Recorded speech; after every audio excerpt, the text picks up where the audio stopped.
네, 우리 다 같이 일어나서 하나님의 말씀을 받도록 하겠습니다. 마태복음 5장 4절 우리 다 같이 합독하겠습니다. 합독합니다.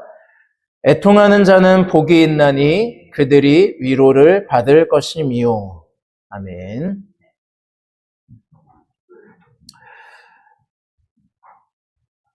네, 신학대학원 시절에 같이 공부하던 한 전도사님이 이 팔복을 한번 설교하신 적이 있습니다. 그때 팔복 전체를 설교하셨는데 그때 도전을 준 것 중 하나가 우리가 하나님의 말씀을 진심으로 믿는다면, 하나님의 말씀이 이루어질 것을 믿는다면 팔복 중에 최소한 하나를 진심으로 한번 실천해보자. 그럼 그 복이 오는 걸 통해서 우리가 하나님 말씀을 더더욱 신뢰하며 다른 것들도 추구할 수 있지 않겠냐라는 설교를 했습니다. 그 설교가 저한테 굉장한 도전을 줬어요. 그리고 나중에 성도분들 중에서도 그런 모습을 가지고 있는 분들을 좀 만나면서 제가 도전도 되고 은혜도 됐습니다. 그런데 부작용이 하나 있었습니다. 뭐가 있었냐면 많은 사람들이 온유한 자만 추구하더라고요. 다들 온유한 자를 추구하고 있어요. 그래서 왜 온유한 자를 추구하나 봤더니 그 뒤에 나오는 그게 땅을 기업으로 받는다라는 것 때문에 역시 대한민국은 부동산 왕국이구나 라는 거를 제가 좀 느낄 수 있었습니다. 그런데 이 온유함에 다들 실패하셨는지 땅을 샀다는 소식은 들리지 않았어요. 땅을 얻었다는 소식도 들리지 않았고요. 그리고 이거대로 따지면 저도 온유랑은 거리가 먼 것 같습니다. 저에게는 어떤 것도 있지 않으니까. 제 만약 아들 이름을 온유로 했으면 온유함을 가졌으니까 땅이 생겼을까요? 그렇지는 않을 것 같습니다. 이거는 팔복에 대한 오해에서 나온 해프닝이에요. 그러니까 저도 다시 성경을 읽고 또 연구를 하면서 그 설교가 도전이 되고 은혜는 됐지만 팔복의 의미를 완전히 잘못 전하고 있었구나 라는 거를 깨닫는 데는 오래 걸리지 않았습니다.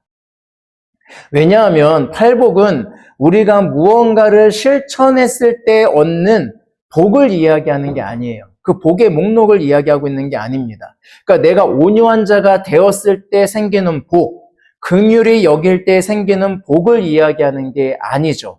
팔복에서 복은요, 조건이 아닙니다. 그냥 확정이에요. 심령이 가난한 자가 가지고 있는 복의 상태를 이야기하고 있어요. 너희가 심령이 가난해질 때 복이 있어가 아니라 심령이 가난한 상태가 이미 복 있는 상태다라고 하면서 복의 상태를 이야기하고 있는 거죠. 그러니까 복을 얻기 위한 실천은 사실 팔복에서는 없는 거예요. 그러니까 그 전도사님의 설교를 잘못하신 거고 저는 잘못 도전을 받은 거고 또 많은 성도들이 잘못 도전을 받고 있는 거죠.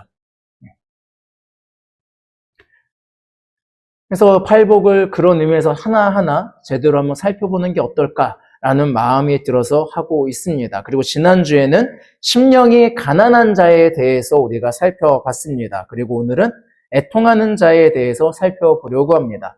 애통하다, 무슨 뜻일까요?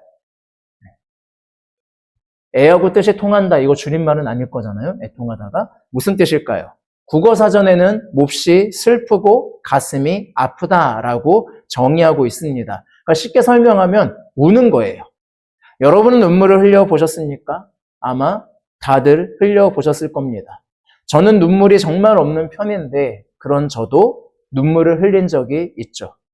남자는 태어나 3번 운다고 하는데 그보다는 그래도 많이 울기는 했습니다. 그럼 우리는 보통 언제 눈물을 흘릴까요? 여러 가지 경우가 있지만 저는 크게 4가지 경우가 있는 것 같아요. 먼저 우리는 시상식에서 눈물을 많이 봅니다. 올림픽에서 금메달을 땄을 때 우는 사람들을 봅니다. 영화제에서 상을 받게 되었을 때 우는 사람들을 봅니다. 사랑하는 자녀가 대학에 합격하게 됐을 때, 취직이 되었을 때 우는 사람들을 봅니다. 왜 우는 걸까요? 슬퍼서 그런 걸까요? 아니죠. 기쁘고 감동이 되니까 우는 겁니다. 자신이 그동안 쏟았던 노력과 열심이 보상받은 기분이 드니까 눈물이 나요. 이 성공을 위해 모든 어려운 과정을 꾹 참고 이겨내온 자신의 세월이 생각이 나서 눈물이 납니다. 그러니까 이 눈물은 승리의 눈물이고 기쁨의 눈물이에요. 우리는 이럴 때 눈물이 나요. 또 우리는 언제 올까요? 예전에 제가 학창시절에 농구에 푹 빠져 있을 때 도저히 이길 수 없는 인간이 하나 있었습니다. 그 녀석 성격이 좀 좋지 않아가지고 반드시 이기고 싶었어요. 딴 놈한테는 다 져도 그 놈한테는 꼭 이기고 싶었어요. 한 번쯤은 이겨서 큰 코를 다치게 하고 싶은 마음이 있었어요. 그런데 못 이기겠더라고요. 꼭 한 끗, 두 끗 차이로 꼭 져요. 그 인간한테 꼭 져요. 저 인간만큼 이기고 싶은데, 진짜 본때 보여주고 싶은데, 겸손을 가르쳐주고 싶은데, 내가 본때를 당하고 내가 겸손을 배우게 되니까 너무너무 분하더라고요. 어느 날 이 분함이 너무너무 분하니까 온몸이 떨리기 시작하더니 눈물이 나는 거예요. 차마 그 눈물을 보이고 싶지 않아서 먼저 간다. 그러면서 이제 뒤돌아서 울었던 기억이 나요. 언제 울어요? 우리는 때때로 분하고 원통할 때 울어요. 또 우리는 언제 눈물이 납니까? 비슷한 케이스이긴 한데 무기력함을 느낄 때 눈물이 나요. 아무것도 할 수 없음을 깨닫게 되었을 때 눈물이 나죠. 내가 자녀를 위해서 해줄 수 있는 것이 없을 때, 열심히 노력했는데 한계에 부딪혔을 때, 내가 더 이상 그 어떤 것도 할 수 없다라고 하는 무기력함이 찾아올 때 우울감과 함께 눈물이 나게 됩니다.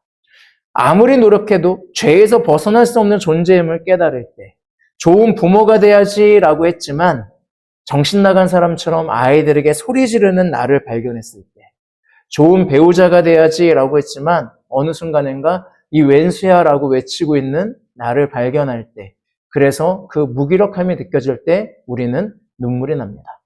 그러니까 인간은 무기력할 때 눈물이 나요. 또 언제 눈물이 납니까? 가장 많은 케이스인 것 같아요. 우리는 슬플 때 눈물 납니다. 예전과 달라진 내 건강을 보면서 문득 슬퍼져요. 내 주변에 아픈 사람들을 보면서 가슴이 아파서 눈물이 나요. 구원을 알지 못한 채 방황하는 영혼들을 보면 슬픔이 찾아와서 눈물이 나요. 배우자가 힘겹게 세상을 살아가는 모습을 볼 때, 내 남편이 정말 힘겹게 일을 하고 와서 아무것도 하지 못하고 지쳐서 잠이 들어있는 모습을 볼 때 슬플 때가 있지 않나요? 내 아내가 집안일과 육아에 지쳐서 잠이 들어있을 때 그 모습을 보면서 그 어떤 것도 해줄 수 없는 참 슬픔이 몰려와서 눈물이 나는 순간들이 우리는 다 있잖아요. 그러니까 우리는 슬플 때 울게 됩니다. 이것이 인간이 가장 많이 나타나는 모습이죠. 오늘 우리가 읽은 본문에서 애통하는 자에게 복이 있나니 라고 이야기합니다. 성경이 이야기하고 있는 이 애통은 무슨 뜻일까요? 원어로는 펜데오라고 이야기를 해요. 극도로 슬퍼하다라는 뜻을 가지고 있는데 강도나 농도에 있어서 최상급 표현이라고 이야기해요. 이 구약 성경을 이 헬라어로 번역한 성경을 70인역이라고 하거든요. 거기에서 이 펜데오가 사용되는 경우가 있는데 가장 대표적인 경우 중 하나가 그 아들들이 요셉을 팔아놓고 야곱을 속이죠. 피 묻은 옷을 가져간 다음에 이거 요셉 옷 아니에요? 우리 발견했어요. 그때 야곱이 들짐승에 찢겨 죽었구나라고 생각하게 되고 원통하고 너무나도 서글퍼서 엄청나게 우는 야곱의 모습을 다들 기억하시죠. 그때 이 펜데오라고 하는 말이 쓰여요. 그러니까 어떤 면에서 창자가 끊어지는 듯한 극도의 슬픔을 나타내는 것이 바로 이거예요. 그러니까 애통하다라고 하는 건 단순히 좀 슬퍼서 이렇게 눈물 뚝뚝 떨어지는 게 아니라 내 창자가 끊어지는 것 같은 고통의 눈물, 그거를 이야기하고 있는 겁니다. 그럼 우리는 질문을 한번 해봐야 돼요.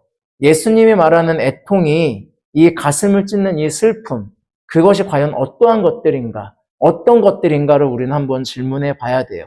지금까지 많은 신학자들이나 목회자들이 한 해석은요, 죄의 무력함에서 오는 슬픔이었습니다. 인간이 죄를 스스로 해결할 수 없다고 하는 무력감, 거기에서 찾아오는 슬픔, 그래서 어찌할꼬라고 울 수밖에 없는 그 상태를 표현한다라고 얘기했어요. 그래서 팔복에서 이 애통도 보통 그런 쪽으로 해요. 죄에 대한 슬픔을 가지고 있는 자들에게 복이 있다라고 보통 설교를 하세요. 가장 대표적인 장면 중 하나는 이사야 6장 5절에 이사야가 이렇게 고백해요. 그때 내가 말하되 화로다 나여 망하게 되었도다. 나는 입술이 부정한 사람이요 나는 입술이 부정한 백성 중에 거주하면서 만군의 여호와신 왕을 배웠음이로다 하였더라. 이사야가 하나님을 만났는데 환상을 봤는데 자신의 입술의 죄가 예언자니까 자신의 입술의 죄가 너무 커서 해결할 수 없는 걸 느끼게 된 거예요. 그 무력감에 화로다 하면서 슬퍼하는 거. 그때 이걸 뭐라고 표현한다? 애통하다 라고 표현한다 라고 하는 거죠. 또 시편 51편 17절을 보면은 이렇게 이야기합니다. 하나님께서 구하시는 제사는 상한 심령이라. 하나님이여 상하고 통화하는 마음을 주께서 멸시하지 아니하시리이다. 이 구절은 밧세바를 범한 것에 대한 죄를 깨닫게 된 다윗의 고백이에요. 그러니까 다윗도 이 죄에서 벗어날 수 없음을 알고 뭐 하는 거예요? 하나님 앞에 펑펑 울면서 회개하는 거예요. 그거를 뭐라고 한다고요? 애통하다라고 한다고요. 이 해석이 맞아요. 그런데 저는 너무 좁은 의미라고 생각을 해요. 왜냐하면 그러면 예수님이 분명하게 말씀하셨을 것 같아요. 죄 때문에 슬퍼하는 자들에게 복이 있다라고 말씀하셨을 것 같아요. 그런데 그렇게 하지 않으셨거든요. 그러니까 교리적으로 죄로 인한 슬픔을 표현하기에는 우리가 너무나도 좋은데 예수님이 과연 그렇게 좁게 얘기했을까라는 것에 대해 저는 의문을 가지고 있습니다. 오히려 예수님이 본문에서 이야기하는 애통하는 자는 인간의 모든 슬픔이라고 보는 게 맞다라고 생각합니다. 죄로 인한 무력감만이 아니라 그 죄로 인해 찾아올 수밖에 없는 인간의 억울함과 고난 속에서 찾아오는 슬픔, 또 혹은 우리가 인생을 살아가다 보니 찾아오는 슬픔과 원통함, 무력감, 이런 데서 찾아오는 그 창자가 끊어지는 듯한 그 슬픔을 표현한다라고 보는 게 좋을 것 같습니다. 그런데 이상한 게 하나 있죠. 그렇게 되면 지난주와 마찬가지예요. 그럼 이 창자가 끊어지는 듯한 이 슬픔으로 눈물을 흘리는데 이게 어떻게 복이죠? 그렇잖아요. 내가 지금 창자가 끊어진다 슬픔 속에서 내가 눈물을 흘리고 있는데 예수님이 와, 너 복됐다 라고 얘기한다는 건 굉장한 기분 나쁨일 수 있잖아요. 이거 우리 좀 이상하게 여겨야죠. 성경은 항상 조금씩 의심을 한번 해봐야 된다니까요. 우리가 눈물을 흘리는 종류 중에 아까 기쁘고 감동될 때가 있잖아요. 그때 너 복되다 라고 얘기하는 건 맞는 말이죠. 내가 잘 됐으니까, 내가 기뻐서 눈물을 흘리니까. 그래서 눈물을 흘리면 사람들이 너 복되다, 잘 됐다, 이건 맞는 말이죠. 그런데 지금 여기에서는 뭐예요? 내가 지금 창자가 끊어질 듯한 슬픔 속에서 눈물을 흘리고 있는데 그거는 복된 상태야 라고 얘기한다는 거예요. 이상하잖아요. 여러분 어떤 게 복입니까? 기쁨이 복 아닌가요? 웃음이 복이잖아요. 소문만복네라는 말 다 알고 계시잖아요. 웃으면 복이 온다.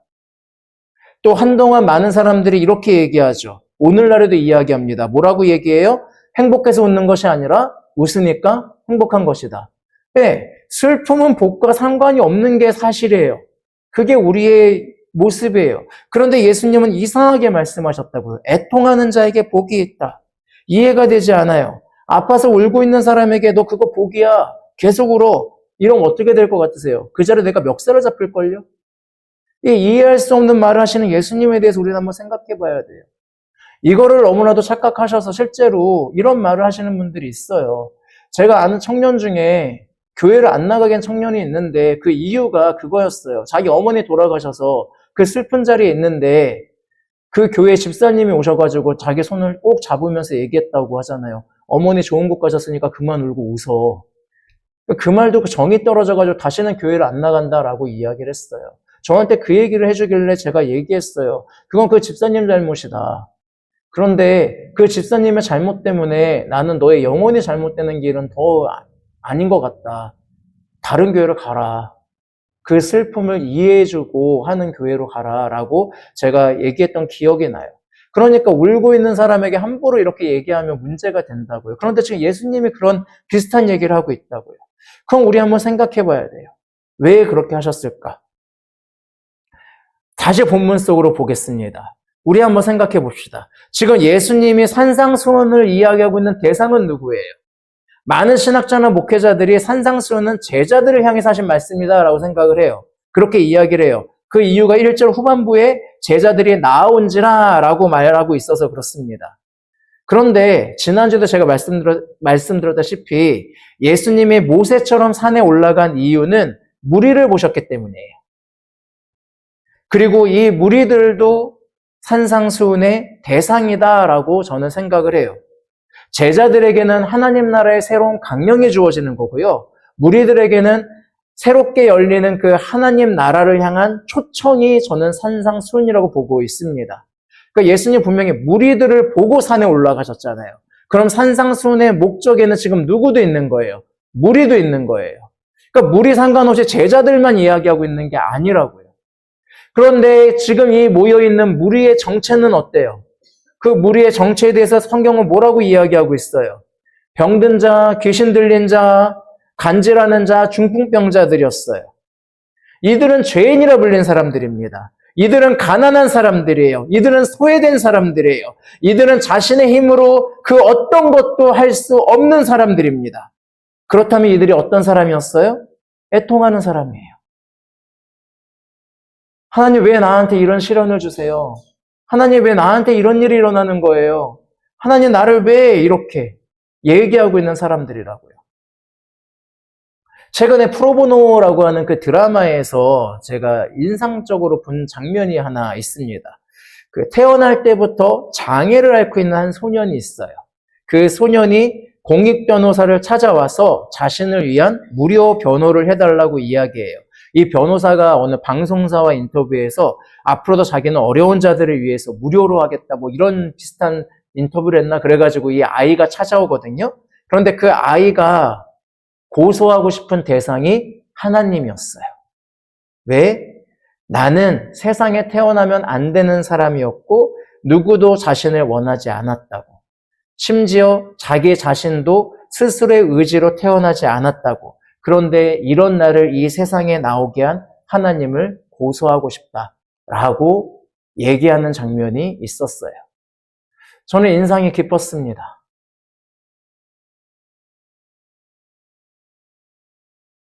맞습니다. 우리의 삶이 때로는 이렇게 하나님이 원망스러울 정도로 힘들 때가 있습니다. 힘겨울 때가 있어요. 슬픈 일이 가득해요. 나름 착하게 살았다고 생각하는데 피해를 보고 피눈물을 흘려야 하는 순간들도 있습니다. 내가 사랑하는 사람들에게 불행이 닥치기도 하고 씻을 수 없는 상처를 받는 모습을 보기도 합니다.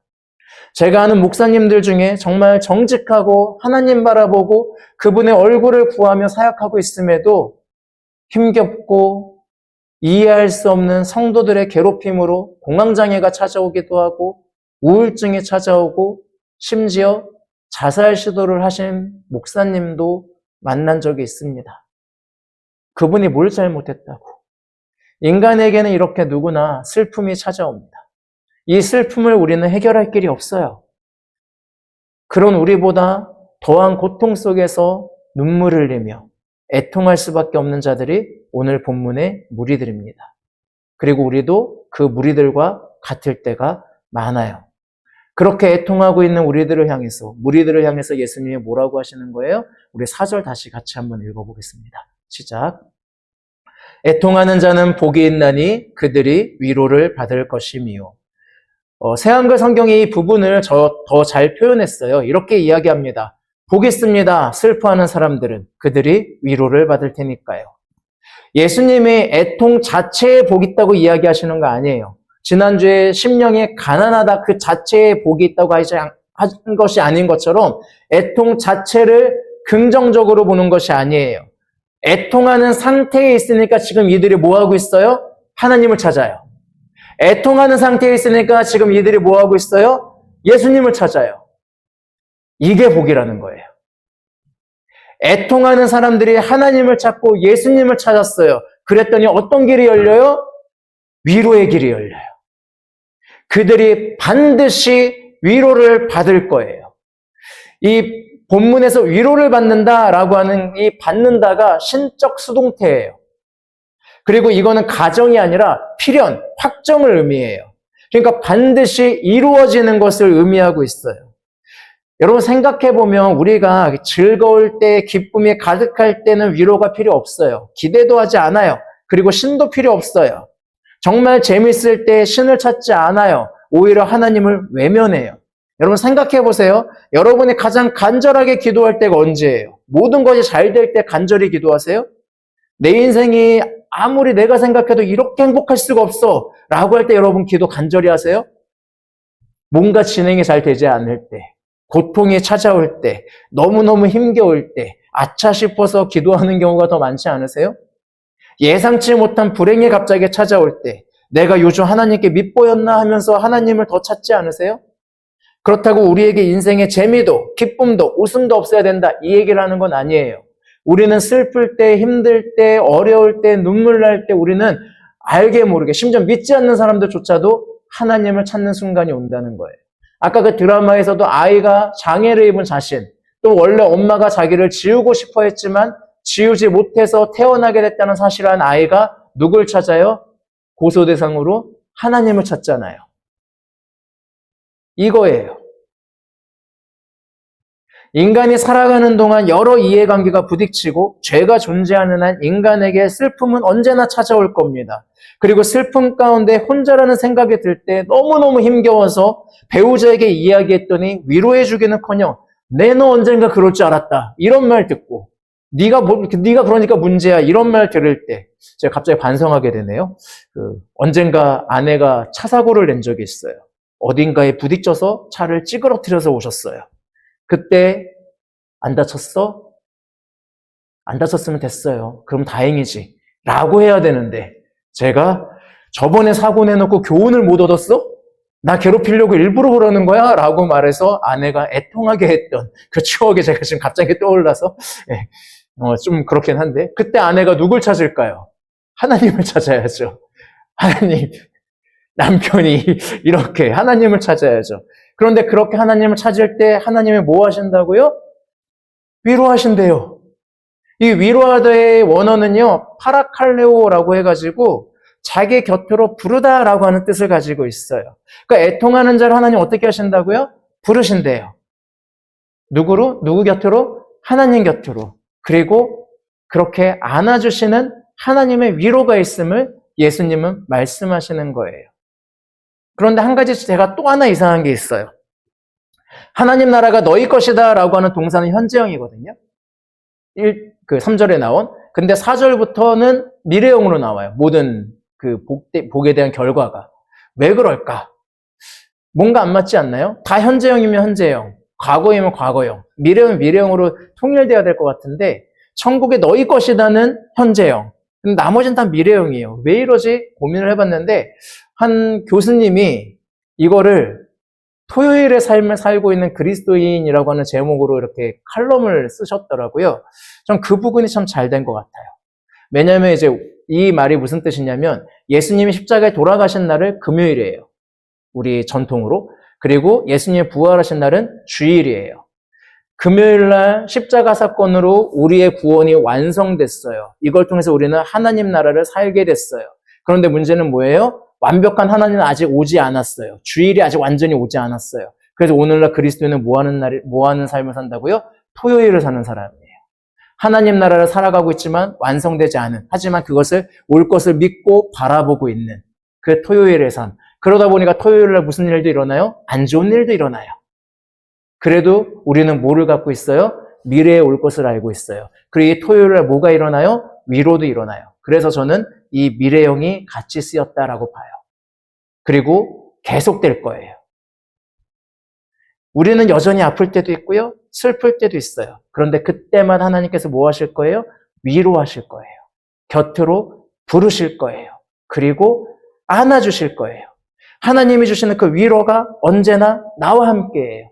언제나 나와 함께하고 있으니까 어떻게 해주시는 거예요? 미래형으로 말씀하시는 거예요.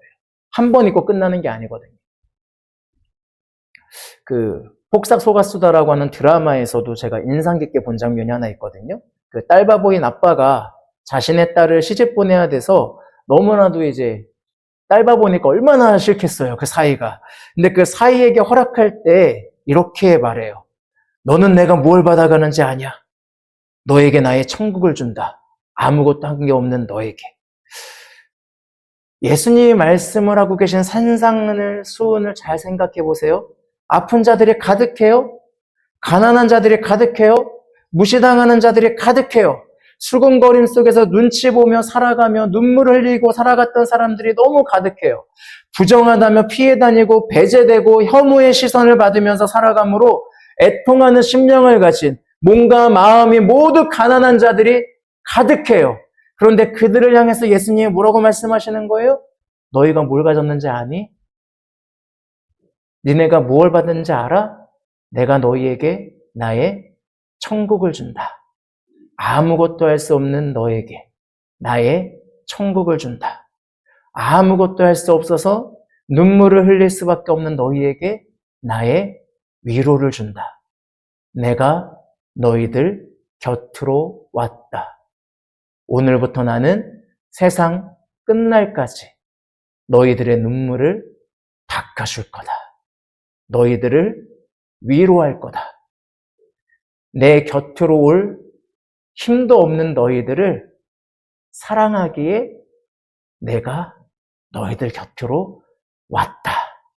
그래서 너희에게 뭐가 있다? 복이 있다. 제가 첫 아이를 잃었을 때 제 인생에서 가장 서럽게 울었습니다. 그때 가장 하나님을 원망했어요. 하나님을 욕하기도 했어요. 아이를 마지막으로 떠나보내고